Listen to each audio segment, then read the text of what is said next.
இப்போ தான் மத்திய அரசே வந்து பார்த்திங்கன்னா நிவாரண நிதின்னு சொல்லி விடுவிச்சிருக்கிறாங்க.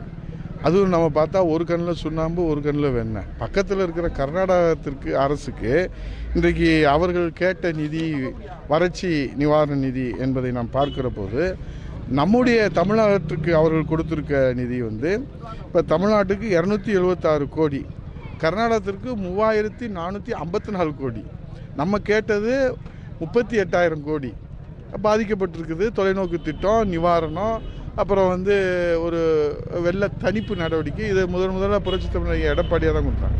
பொதுவாகவே மத்திய அரசு என்னென்னா காங்கிரஸ் சர்க்கார் திமுக மத்திய அமைச்சர்கள் இடம்பெற்ற போது கூட இதே நிலை தான். அதனால் அது வந்து இந்த நிலையை நம்ம பார்க்குறோம். ஆகவே அங்கே கிடைச்சிருக்கக்கூடிய நிதியை நமக்கு ஏன் வாங்க முடியல? இது கையாளாகாத அரசாக இருக்கிறது. அது மத்திய அரசுக்கு கொடுக்க மனமில்லை என்பது காலங்காலமாக நம்ம பார்க்குறோம். ஆனால் அதை பெறக்கூடிய 38 நாடாளுமன்ற உறுப்பினர் சிட்டிங்கில் இருந்தும் இது வரைக்கும் அதை பெற முடியாமல் இப்போ தேர்தல் முடிஞ்ச காலத்திற்கு பிறகு இதை நம்ம வாங்கக்கூடிய ஒரு சூழ்நிலை பார்க்குற போது அப்போ யார் பாதிக்கப்படுறா? இவங்களுடைய இந்த வாக்கு வங்கி போட்டியில் யூகோ யுத்தத்தில் பாதிக்கப்படுற தமிழ்நாட்டு மக்கள் தானே.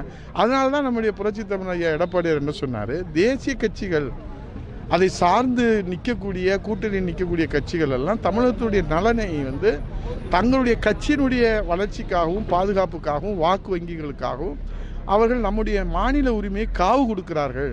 அது கூட்டணி தர்மம் என்று அதற்கு நியாயம் கற்பிக்கிறார்கள். அதை வந்து ஜஸ்டிஃபை பண்ணுறாங்க. இப்போ உதாரணத்துக்கு கர்நாடகாவில் அணை கட்டுவோம் மேகதாது, அங்கே காங்கிரஸ் சர்க்கார் இருக்குது. இங்கே வாய்மூடி மௌனியாக இருக்கார் முத்துவேல் கருணாநிதி ஸ்டாலின் முதலமைச்சர். என்ன கூட்டணி தர்மம், அதை வந்து எதிர்த்து கேட்க முடியல.